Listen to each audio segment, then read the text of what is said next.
Hi, everybody. My name is Jeff Samataro, and I'm one of the directors at Ted Herbert's Music School. And today I am joined by flute teacher extraordinaire Trisha Craig. Trish, how are you? I'm great. How are you? I'm great. Thank you so much for taking the time to talk to me today. I'm really excited about this. Well, I'm so excited because we overlap one day a week at Ted's, and but we're both teaching. We've got such a quick schedule that we don't get to sit and chat. So this is actually a treat. I know, I know. I feel the same way. This is great. So I wanted to start. I just wanted to think you could just start by just talking about your musical upbringing. How did you get started yourself? Can I tell the secret story? Please do.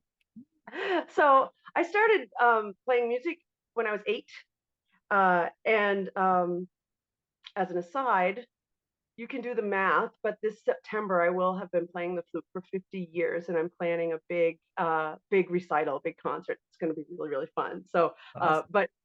so I just gave away my age. So I started when I was 8, and back then the herd all the kids into the gymatorium, and they would show all the instruments and demonstrate them. And so I was all excited to hear all the instruments, and the one I loved, it was awesome, and it was, I know now, the trumpet. And I loved how loud it was. I loved that brassy sound. I still love the trumpet so much. I love brass, but I was just smitten. And I was like, my mom's going to be so mad because it's going to be so loud and she's not going to like it, right? So I go home and I've got the sheet, and she's so excited, and she's like, did you like an instrument? And I'm like, I did. And she's like, which one? And I was like, what was it called? And I was like, I think it's called a flute. And she was like, oh, that's a beautiful instrument. And I was like, really? I couldn't believe it. I was like, I just felt like I won the lottery. My mother thought the flute was pretty. Okay. So I'm waiting for my trumpet to show up. And she meets me at the front door, and she's got it. And it's this little case. And I was like, it's in there. And she's like, yeah, it comes apart. And I'm like trying to picture the bell, like part. And she opens the case. This is so vivid in my mind. She opens the case, and my heart just sunk. And I looked at my mother, and she looked so happy. And I never told her to the day she died. Oh. And so I play the flute. Oh. Wow. Well, it worked out so great for you. I suppose, I don't know, maybe I'd be world class if I played the trumpet. Who knows? Or maybe I couldn't. Who knows? But here I am, and I have a long history of amazing teachers. Um, my elementary school music teacher, Robert Woodbury, and we're friends on Facebook now. He's no longer teaching, but he's literally the reason I still play, because every time it got hard, and I wanted to quit, he would just say no, no, you can't quit. Get back in there. I was picked on a lot by some of the older girls that played the flute when I was in elementary school, and I just couldn't stand it. And so I kept wanting to quit, and it was hard, and there were difficult times. And every time I tried to quit, Robert Woodbury was like, "No, you can't quit. I'm not letting you quit." And so I just kept not quitting because he would not let me. And so thank goodness, it's hard. Learning an instrument is hard. And I've had students learning the flute, and they get to that hard part, and they're like, maybe I'll switch to the cello. That might be easier. And I'm like, no, nothing's easier. They're all hard. So Right. if you like the cello better than the flute, then by all means. But if you're not happy because it's hard, then let's get over the hard part. And once you're on the other side of this hard part, then you decide if you want to leave. Then you decide. So I always Yeah. try to get them over that hurdle. And I've had teachers my whole life who have dragged me over these hurdles. And when you get on the other side, the things that we've learned about pressing forward, and um, dealing with the hard stuff, and crawling your way up that hill, it teaches us stuff that you don't have to be a professional drummer or professional flutist. You don't have to be that to have those lessons be the things that really move you forward. Mm. We all need that in life. There's going to be hard stuff. how do you get over that? There's going to be things that you don't want to do, but you know that it'll lead you someplace better. So how do you do those things that you don't want to do? Practice long tones, Yeah. any of those rudiments, and in learning that through, I really feel like learning music, especially working privately with a teacher like what we do, I really feel like that sets people up for awesome life lessons that they can take with them. Let's face it, most of our students aren't going to go on to be professional musicians, but and that's fine. Like we all need to pick the career that we're going to do, but the skills that they've learned in striving and learning how to sit alone in a room for a long period of time and do something really really hard by yourself, like that's a life lesson that you can use when you're a surgeon or when you're a librarian or if you're an electrician. Like these people, we all have things that we have to learn, and music students know how to learn. We learn, Mm. you know. Yeah.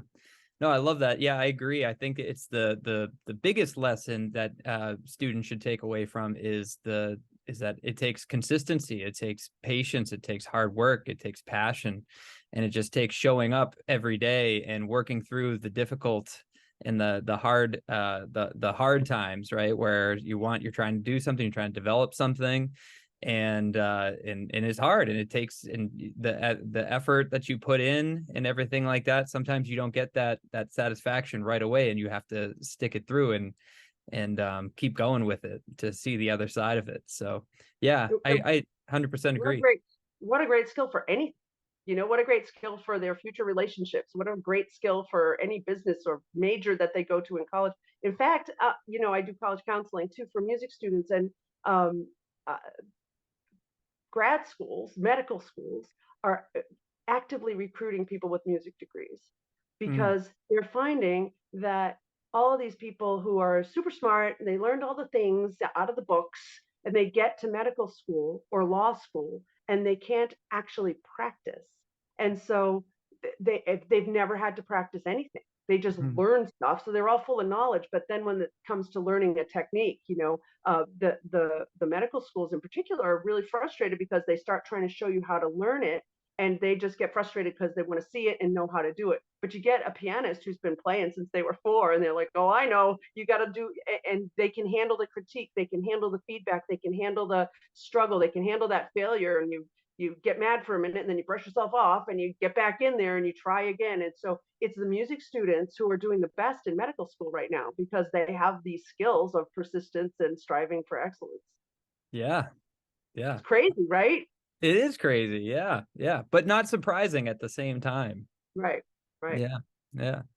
So Mhm. I don't know if you know this about me, but I actually played flute for quite some time. What? Now you have to show me.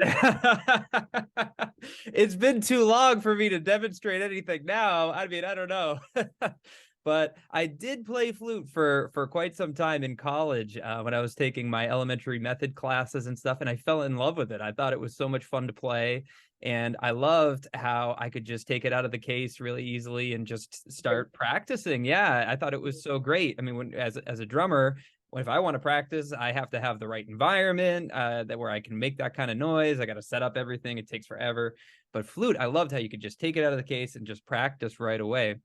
And I was amazed at the beginning how hard it was just for me to get a sound out of it. It's first of all, what were they thinking when they when they invented the flute? Like, who said, "Oh, this is a good idea"? It goes over here. First of all, like our bodies aren't designed for that, so it's weird. But we're the only wind instrument that you don't blow into. Mm, So all the other instruments, you blow into it. So the instrument itself has resistance to the sound. So when you're trying to make a sound, you put the clarinet in your mouth and you're pressing against a reed, and so you get that reed to vibrate. And so not so only so much of your air, actual air, is being expelled on each sound. The flute, there's nothing there. We're just blowing out into the room, and it has to go across the hole just right in order to get the sound to work. So it takes way more air than you think, mm, right? It's like yeah. the first time you do it, I love getting an adult beginner and they're like, oh, it's going to be so pretty. Nothing comes out. Nothing comes out. And I'm like, no, you have to like blow. And so Mm. then finally they get mad and they're like, all right. And they take this big breath and they get a sound out and it's like, oh, And then I go, you did it. And they're like, well, it doesn't actually take that much air all the time, does it? And I say, yes, it does. Yeah. I mean, obviously it'll get refined as you get your embouchure going. But yeah, it's weird because, other instruments, if you just get the air going in the right direction, or on the piano, if you just hit it the right way, a sound will come out. So Mm. it's not as elusive. But on the flute, that air has to hit that other side of the hole just right in order for it to sing, for it to make a peep. And that is often surprising to people. I Yeah. mean, I know tuba player, a woman who played the tuba, and she just wanted to see. She's like, well, I play the tuba, so my lungs will be fine. And she's like, how do you not hyperventilate while you're playing the flute? It's just so much air, and that's and that any wind instrument or voice, um, helps your lung capacity. You learn to play the flute and you just get bigger and stronger lungs, which is really helpful for asthma, or for your fitness, or for health in general. But Mm. yeah, it takes the flute's so weird. It's very weird. Yeah. Yeah. I always noticed that too when I would practice. I would get like a very calming effect from practicing all my diaphragm exercises and stuff like Hmm. that. Then I Yeah. walk away and everything and be like, I feel really good. I feel Yeah, really and you calm get like right a now. little rush afterwards when all that oxygen gets to your brain, after all that blowing and all that, just the breathing exercises. I mean, I've had, business coaches or other people who say, breathing exercises are really good for you. You should do them daily. And I'm like, well, I do. I do them. Yeah. I do them. I do long tones. I do octave slurs, and they don't know what I'm talking about. But it does. You feel good afterwards. It gets your body to breathe properly. Yeah, it's Yeah. important. And so once I got the sound, and I was so happy I could get the sound, but once I figured that out, and I figured out enough notes where I could kind of improvise a little bit, which, yeah, I could do, like, I think I got all the way up. I could play a whole major scale. And once I got up, yeah, no, it was so exciting for me at the time too. Once I had that, it was so much fun just going through it and just improvising, going up and down the scale and trying to make jumps and leaps and stuff from note to Yeah. note and interval and interval. And it was a blast. I had so much fun playing it. I still have it in Ex- my basement. I need to take it out, and Just this do is it. this is Just making do me it. want to play it again. Yeah. That's awesome. I've done my job. Yeah, and it's all about discovery and experimentation. That could be so fun. I remember when I was learning, I had my private teacher from grade 5 until I went to college. She was very strict. You only did things a certain way, and she was 100% opposed to any sort of jazz. I've always loved jazz. Every time I pay for a concert, it's a jazz concert. Mm. I've seen everyone. Um, that's my thing, and so I wanted to do jazz, and she was like, No, it will ruin your chops." That was the thing she would always say. It'll ruin your chops. But now I know that experimentation is really fantastic. If you can imagine something, if you can imagine a sound and then simulate it on the flute, then you've just learned how to use your embouchure in another way that will benefit you in any way, right? If you have control, or if you've discovered patterns in your fingers that you think sound cool, then you have those patterns in your fingers and you can use them when they show up, or you can use them for improv, or you can use them for creating. I have a teen student who's doing a lot of composing, and he likes to discover combinations of notes to see what they sound like, and it's really cool to watch his brain figure that out. And then I'm really into extended techniques. You know this, right?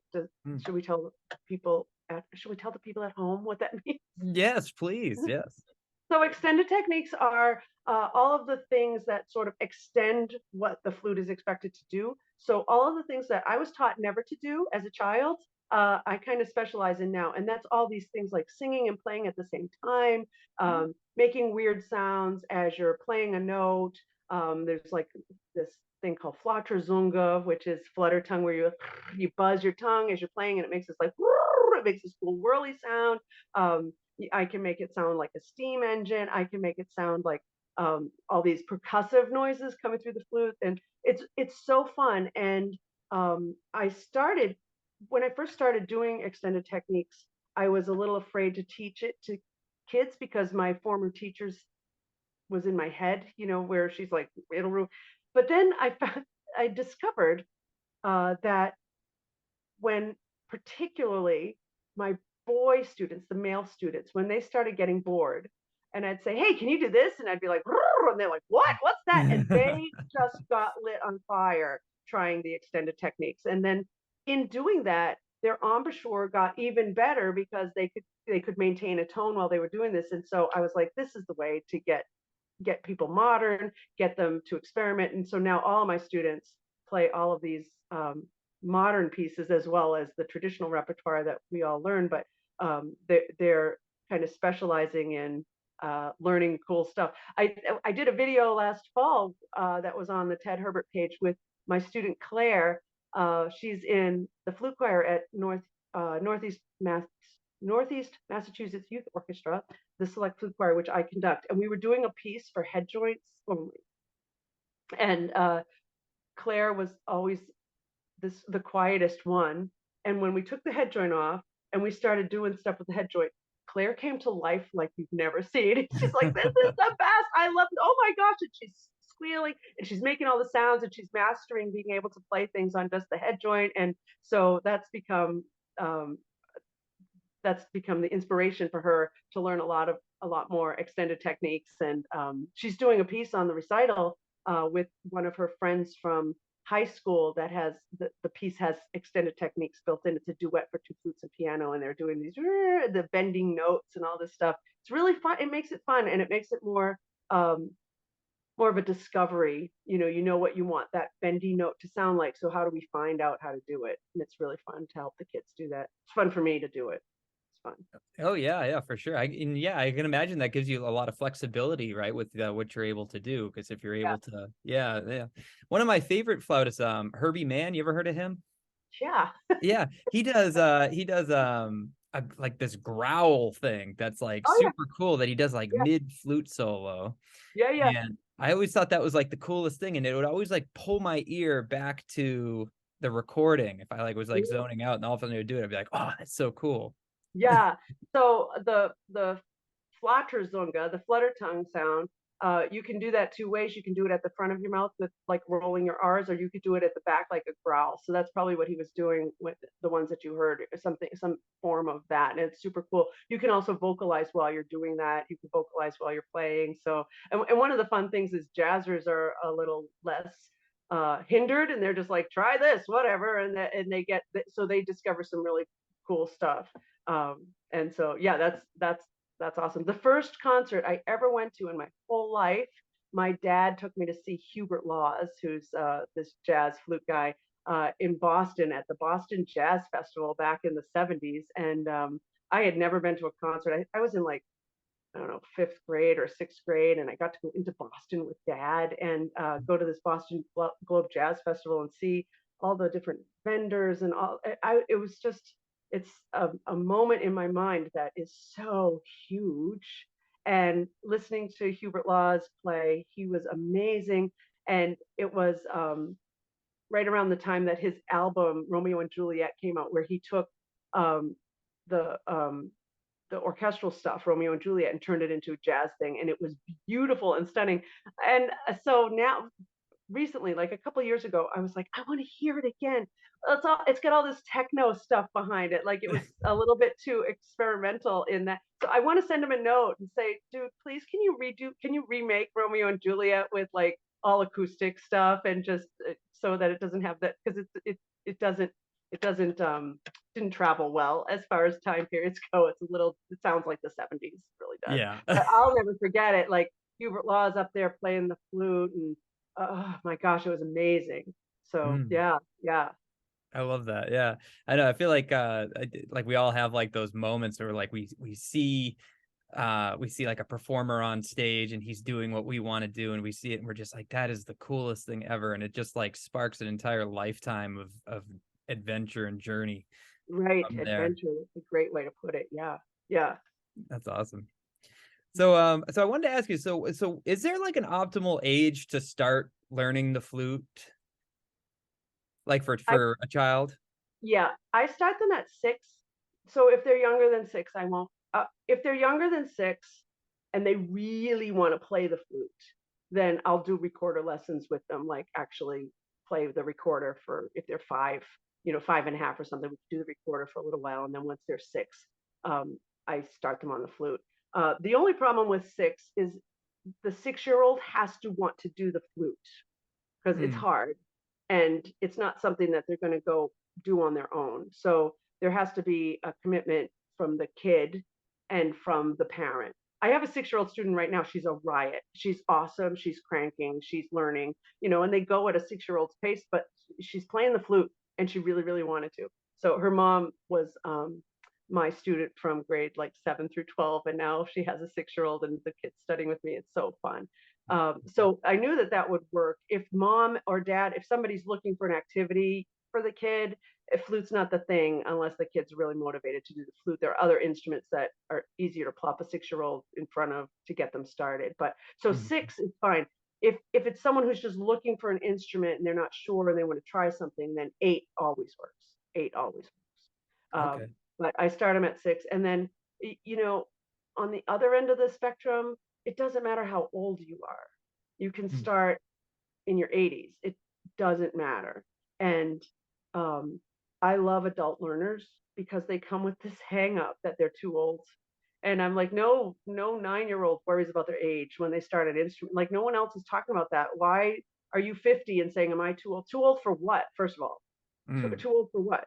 You're 50 and you're starting the flute, okay. And if your goal is to play in a major symphony, well, if you look at the kids who are you know, traditional aged and learning, takes them, so many years to get to college and then 4 years of college and then they're taking auditions. So theoretically, in 8 or 10 years, so when you're 60, you could be playing professionally if you really want to be. It doesn't matter. There's no time thing. And if you're doing it to learn or you're doing it to expand your mind and then just do it. Like there's no mhm. age. So trying to one thing that happens with adult learners is they get their flute and we have that moment like you were talking about where you can't believe how much air it takes and they finally get a sound out and I'm like, you did it, you got a sound out. And they're like, well, doesn't sound like yours. And I'm like, okay, please give me a little credit. I have 2 degrees in flute and have been practicing for 50 years. So if Right. I don't sound better than you, then I have a problem. Like there's a Mm, problem yeah. going on. So you have to be a beginner. And if you were 7 and we were starting right now and you got a sound out, you'd be dancing around the room, we'd be having a party rather than talking about how it's not good enough. So just be 8 and be like, I got a sound out. Yay, now what? And we move forward from there. It can be really fun. So Mhm. really any age, but the youngest for me, I will always take an 8-year-old without question. And as young as 6, if the kid is really into the flute, really wants to do it. Mhm. Oh, that's great. Yeah, I agree. If with the younger kids, there needs to be a discussion with the parents as well.